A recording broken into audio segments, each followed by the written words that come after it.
অনেক অনেক ধন্যবাদ। কাছাড় জেলায় নতুন সার্কিট হাউস আবর্ত ভবনের শুভ শিলান্যাস করলেন মাননীয় মুখ্যমন্ত্রী ডক্টর হিমন্ত বিশ্ব শর্মা মহাশয়।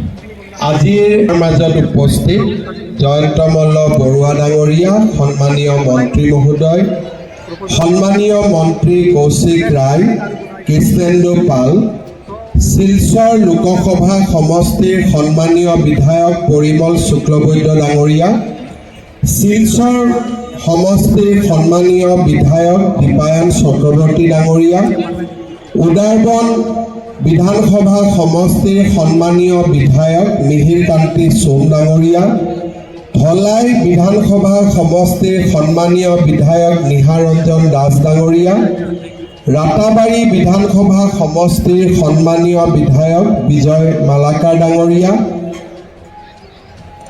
উত্তৰ শ্ৰীভূমি বিধানসভা সমষ্টিৰ সন্মানীয় বিধায়ক কমলাক্ষ দেৱ পুৰকায়স্থ ডাঙৰীয়া, সোনাই বিধানসভা সমষ্টিৰ সন্মানীয় বিধায়ক কৰিমউদ্দিন বৰভূঞা ডাঙৰীয়া, বৰখলা বিধানসভা সমষ্টিৰ সন্মানীয় বিধায়ক মিছবাহুল ইছলাম ডাঙৰীয়া, কাটিগড়া বিধানসভা সমষ্টিৰ সন্মানীয় বিধায়ক খলিলুদ্দিন মজুমদাৰ ডাঙৰীয়া, উপস্থিত ৰাইজ, আইসকল আৰু যুৱক যুৱতী বন্ধু বান্ধৱীসকল, আজি ৰামকৃষ্ণ সেৱাশ্ৰমৰ শতবাৰ্ষিকী অনুষ্ঠানত যোগদান কৰিবলৈ মই শিলচৰলৈ আহিছিলোঁ আৰু আজিৰ দিনটোতে শিলচৰৰ SM দেৱ অসামৰিক চিকিৎসালয়খনত নতুন ক্ৰিটিকেল কেয়াৰ ব্লকৰ আধাৰশিলা স্থাপন কৰিবলৈ পাই সঁচাকৈয়ে গৌৰৱান্বিত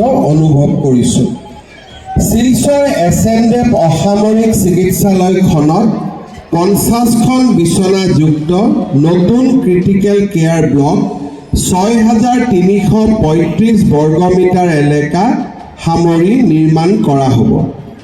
G+4 গ্ৰাউণ্ড +4 ষ্টৰীত এই বিল্ডিঙত আৰক্ষী চকী, ফায়াৰ ব্ৰিগেডৰ অফিচ আৰু মৰ্গো থাকিব। প্ৰথম মহলাত আইচলেশ্যন ৱাৰ্ড আৰু ৱেইটিং লঞ্চ থাকিব। দ্বিতীয় বিচনাত MCH ৱাৰ্ডৰ লগতে আমাৰ OT আৰু ডায়েলিচিছ ৰুমো থাকিব আৰু তৃতীয় মহলাত operation theatre, therapeutic diet room থাকিব। চতুৰ্থ মহলাত 4খন বিচনাযুক্ত শিশু চিকিৎসা ৱাৰ্ড আৰু 12খন বিচনাযুক্ত ৱাৰ্ড থাকিব। অৰ্থাৎ এই ব্যৱস্থাৰ ফলত আমাৰ শিলচৰৰ অসামৰিক চিকিৎসালয়খনত আমি 50খন বিচনাৰে সৈতে এটা ক্ৰিটিকেল কেয়াৰ ব্লক আৰু লগতে আমাৰ ICU আদিৰো ব্যৱস্থা আমি দেখিবলৈ পাম। শিলচৰ অসামৰিক চিকিৎসালয়ত অহা কিছুদিনৰ ভিতৰতে আমি ইয়াত 200খন বিচনাযুক্ত চিকিৎসালয় নতুনকৈ নিৰ্মাণ কৰাৰ বাবেও আমি এটা নতুন ভৱন নিৰ্মাণৰ কামত আগবাঢ়ি আছোঁ। যথা সময়ত এই নতুন ভৱনটোৰো আমি আধাৰশিলা স্থাপন বা নিৰ্মাণৰ কামত আগবাঢ়িব পাৰিম। শ্ৰদ্ধা ৰাইজ, শিলচৰ নগৰৰ পৰা যান জঁট কমাবৰ বাবে আমি শিলচৰৰ DC কোৰ্ট, নেশ্যনেল হাইৱে বা ৰিং ৰোডৰ কাষত আমি নতুনকৈ নিৰ্মাণ কৰি আছোঁ। ইণ্টিগ্ৰেটেড DC অফিচৰ লগতে প্ৰায় 26 কোটি টকা খৰচ কৰি আমি 32টা কোঠাৰে সৈতে এটা নতুন চাৰ্কিট হাউচ নিৰ্মাণৰ কামতো আগবাঢ়িছোঁ। শিলচৰৰ বৰ্তমান জিলা উপায়ুক্তৰ কাৰ্যালয় আৰু চাৰ্কিট হাউচ দুইটাই যেতিয়া নগৰখন বা আমাৰ মহানগৰখনৰ পৰা আঁতৰি যাব, মিউনিচিপালিটি এৰিয়াৰ পৰা আঁতৰি যাব, তেতিয়া শিলচৰত যথেষ্ট যান জঁটৰ সংখ্যা কমিব আৰু ই আমাক যথেষ্ট সহায় কৰিব।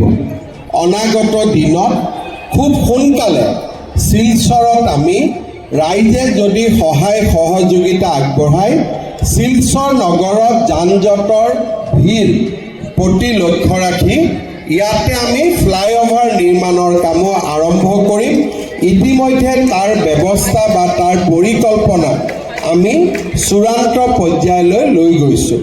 মই আজি পুনৰবাৰ উপস্থিত ৰাইজক ধন্যবাদ জনাইছোঁ। সংসদ চলি থকাৰ পিছতো পৰিমল শুক্লবৈদ্য ডাঙৰীয়াই আজি আমাৰ অনুষ্ঠানত যোগদান কৰাৰ বাবে তেখেতক মই ধন্যবাদ আৰু কৃতজ্ঞতা জনাইছোঁ। শিলচৰৰ মন্ত্ৰী আৰু বিধায়কসকলকো ধন্যবাদ জনাইছোঁ।